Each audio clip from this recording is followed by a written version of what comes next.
Kia ora and welcome to Tarmac, or should I say hello. Today we're in the UK and I've got my hands on the new Ford Mustang Mach-E. Is their 100% pure electric, electric pony. Come, let's take a look at this one.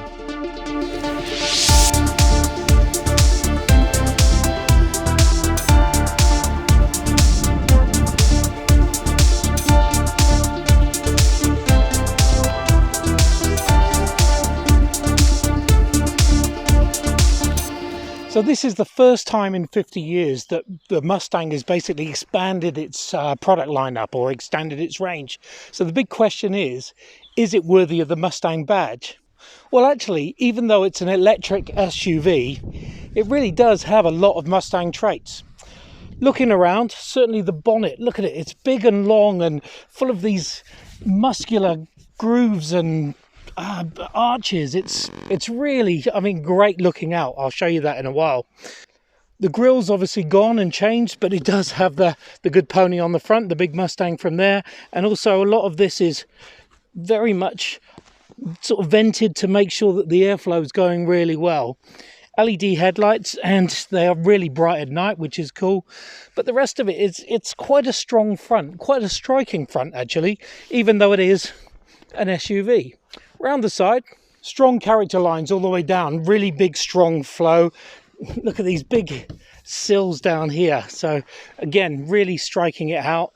The Mach-E 4, this is the extended range and the four-wheel drive, so plenty of that going through, and also there's your charging facility there, so you plug in there, which is quite normal for an EV. And down the back here, nice strong haunches, so very much in keeping with the Mustang muscular feel. And of course it is quite tall, it is an SUV, but overall it does look like a Mustang from here. The other thing is, look at this, no need for any of these door handles, a simple push button here and open it comes.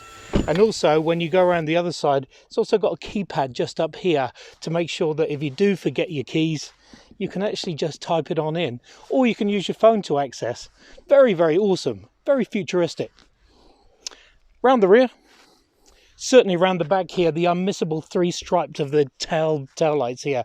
Look at this. This is true Mustang throughout the ages. And also in here, 402 litres of boot space. So plenty of luggage space to be thrown on in here. Multi-level, which is always good. And also there's 100 litres at the front.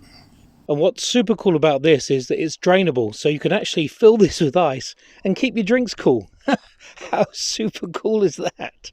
The interior itself, as you can see, is very modern and actually quite minimalistic as far as buttons and things like that go. It comes with a 10.2-inch instrument cluster and a 15.5-inch infotainment screen, and this is really where all the tech goes on and all that sort of stuff. It comes with the latest sync information, and it's so easy to work around. Your drive modes where you've got active, whisper, and the one that you really want to do, untamed, which gives you all the stuff. It comes with one pedal drive, so that means when you let your foot off the accelerator, it has that immediate brake rejuvenation, and it's actually quite fierce. And it'll actually, when you get to a stop, it won't continue to creep. It actually stops, which is quite good. You can have that on or off. Auto ambient light selection, and also the propulsion sound, which gives you that little bit of a feel when you're going faster, and you will do pretty fast with this. The camera is very three-dimensional and also easy to look around. It does park itself if you need to, so Park Pilot comes onto it. Loads of driver assistance, and even has a valet mode if you want to make sure that people take care of your Mach-E when you're just having a dinner out somewhere. The other things, the setting wise, you can obviously set the radio or your personal profiles. The stereo system itself, Bang & Olufsen, very, very cool, very loud when it needs to be. And also you can set up your own personal profiles, your phone list, all that sort of stuff, or your charging details as well. In terms of battery power, it's an 88 kilowatt hour battery, and which actually is made up of 376 lithium ion cells. So there's plenty going on underneath the floor here. This is the extended range product. So overall power is 198 kilowatts, and it's also 428 foot-pounds of torque. So there's tons of that going on as well. 0 to 100 is in the mid 5 seconds, which apparently is around about the same speed as a basic Porsche. And there's also a GT version coming, which will be going for the Porsche turbos times. So there is plenty of power underfoot, and it does accelerate very nicely. Looking around, this big screen does hide the other Mustang piece, which is this double cowl thing. So essentially it does have the double cowl, but as you see, the rest of it is very recyclable feel. It's got sort of this, wow, just very sort of trendy and modern and recyclable. It does give you that feeling of I don't know, minimalistic meets environmental.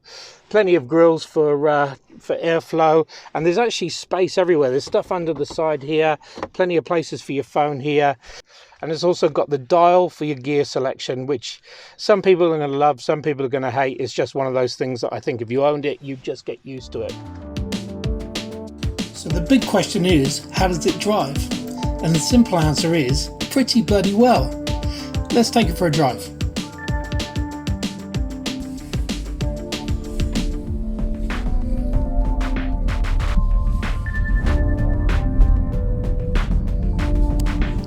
Off the mark, there's actually plenty of power. It does go nicely. I mean, for a large SUV, I'm coming accustomed to this off-the-line power in an EV, and this really does shoot nicely. Of course it's quiet, it goes without saying. It's an EV or a BEV, so there is no engine sound. It's got a slight sort of growl to it when you put your foot down and you've got the sound on. It's not V8 sound or growly or super growly. It's nice. At least it lets you know you're moving, and you are. Steering is nicely weighted. It's slightly heavier than I would have thought, but it's almost typical Ford, which is not a bad thing. Visibility all round, windscreen, plenty of view out the back. Wing mirrors slightly small, SUV or this size of an SUV, but overall not bad at all. Just the way it positions on the road, it sits nicely. It holds. I mean, this is the all-wheel drive anyway.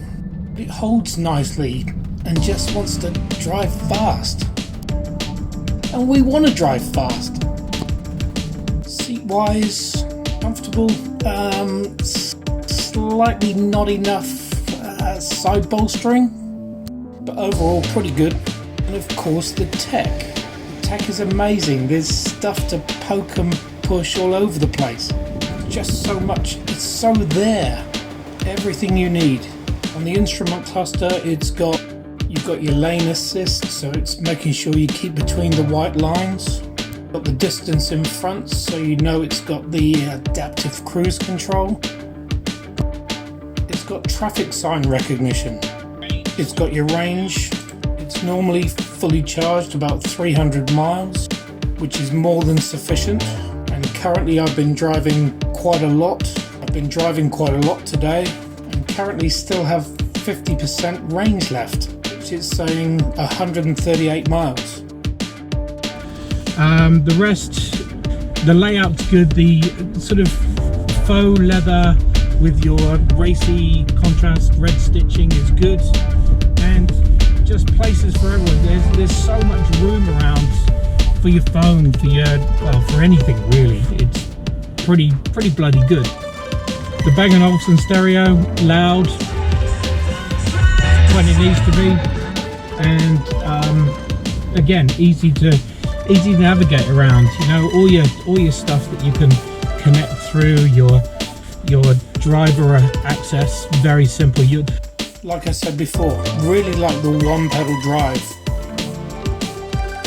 Rejuvenates the battery as you go. Honestly, you barely use the brake pedal. It's just remarkable.